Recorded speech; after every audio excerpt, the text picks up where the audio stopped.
Hello student, इस video में हम आपके लिए लेकर आए हैं बीएससी फर्स्ट ईयर केमिस्ट्री के पेपर नंबर 2 एनालिटिकल केमिस्ट्री, जो कि मेजर और माइनर दोनों के लिए होने वाला है। कि यूनिट नंबर 1 का बहुत ही इंपॉर्टेंट टॉपिक डिफरेंशिएशन से रिलेटेड न्यूमेरिकल आपको एग्जाम में जरूर मिलेगा। और ऐसे स्टूडेंट जिनको मैथ से बहुत ज़्यादा फियर होता है तो उनके लिए भी ये वीडियो बहुत ही ज़्यादा यूज़फुल होने वाली है। क्यों? क्योंकि इस वीडियो में हम आपको बहुत ही इजी ट्रिक से डिफरेंशिएशन के क्वेश्चन सॉल्व करना सिखाने वाले हैं।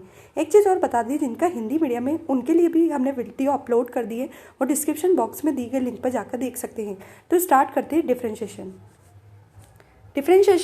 Before we learn differentiation let us read some important terms. अब जब हम डिफरेंशिएशन के न्यूमेरिकल को स्टार्ट करेंगे उसके पहले हम कुछ टर्म्स देख लेते हैं, क्योंकि ये सारी टर्म्स आपको डिफरेंशिएशन के क्वेश्चन में जरूर मिलेगी। और ये वाला स्टार्ट करते हैं कांस्टेंट। डेफिनेशन है आपकी, अ quantity which have same value in the mathematical operations is called constant. ऐसी क्वांटिटी जो कि पूरे क्वेश्चन में किसी भी मैथमेटिकल ऑपरेशन में चेंज नहीं होती है उसे हम कांस्टेंट बोलते हैं। जैसे 1, 2, 3, 1/4 पाई एक्सेट्रा। इसको हम एक एग्जांपल से समझते हैं। जैसे हमने लिया 3x + 4 पाई, ये हमारा क्वेश्चन है। यहाँ पर जो आपका 3 है और जो आपका 4 है, ये पूरे क्वेश्चन में जितने भी मैथमेटिकल ऑपरेशन होने वाले हैं कहीं पर भी आपकी ये वैल्यू चेंज नहीं होगी, एज इट इज़ रहेगी।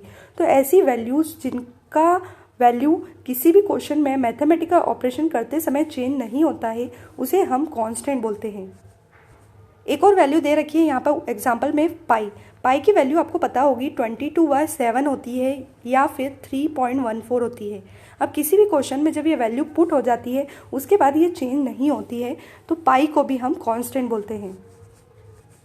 डिफरेंशिएशन के सेकेंड इंपॉर्टेंट टर्म है variables. A quantity which accept the different numerical value in mathematical operations is called variables. पूरे क्वेश्चन में आप जितने भी मैथमेटिकल ऑपरेशन लगाएंगे कहीं पर भी वो वैल्यू चेंज होती जाएगी तो उसे हम वेरिएबल्स बोलते हैं।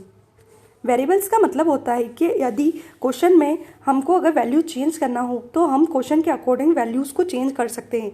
जैसे हम देखते हैं 3x + 4y, तो यहाँ पर जो आपका x और y है इसकी वैल्यू हम चेंज कर सकते हैं।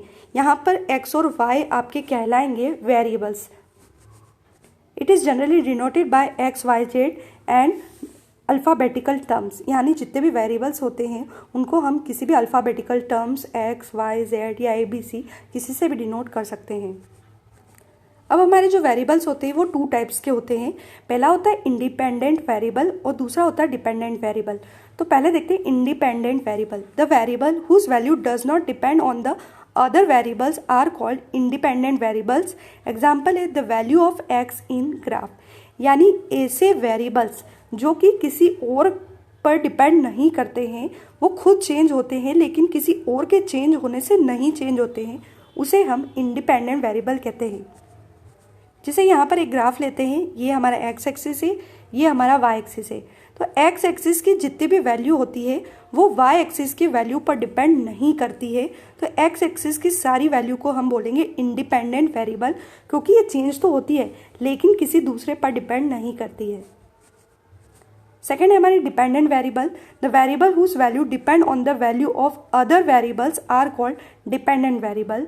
एग्जाम्पल है value of y in graph depend on the x value. यानी ऐसे वेरिएबल्स जिसकी वैल्यू किसी दूसरे वेरिएबल की वैल्यू के चेंज होने से बदल जाती है उसे हम डिपेंडेंट वेरिएबल कहते हैं। वही हम ग्राफ देखते हैं, यहाँ x एक्सिस है, ये y एक्सिस है।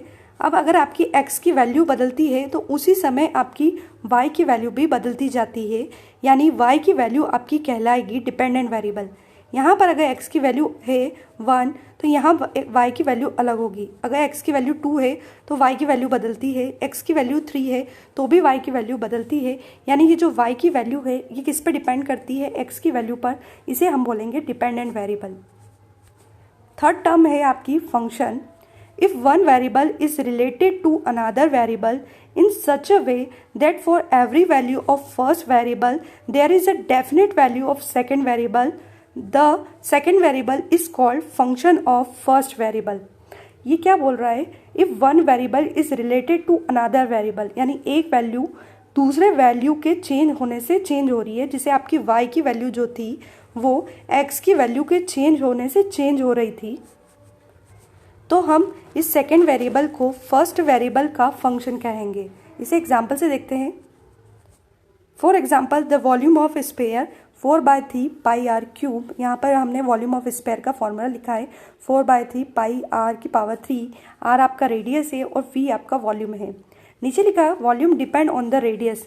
देखो यहाँ पर जैसे जैसे हम रेडियस की वैल्यू चेंज करते जाएंगे वॉल्यूम भी चेंज होता जाएगा।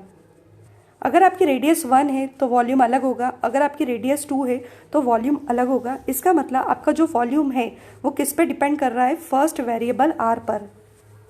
इसलिए हम v यानी सेकेंड वेरिएबल को फर्स्ट वेरिएबल का फंक्शन कहेंगे।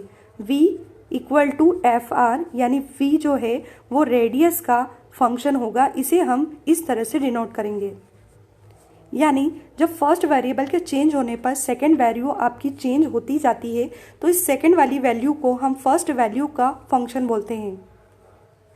अब हमारा सबसे मेन टर्म्स जो था वो है डिफरेंशिएशन।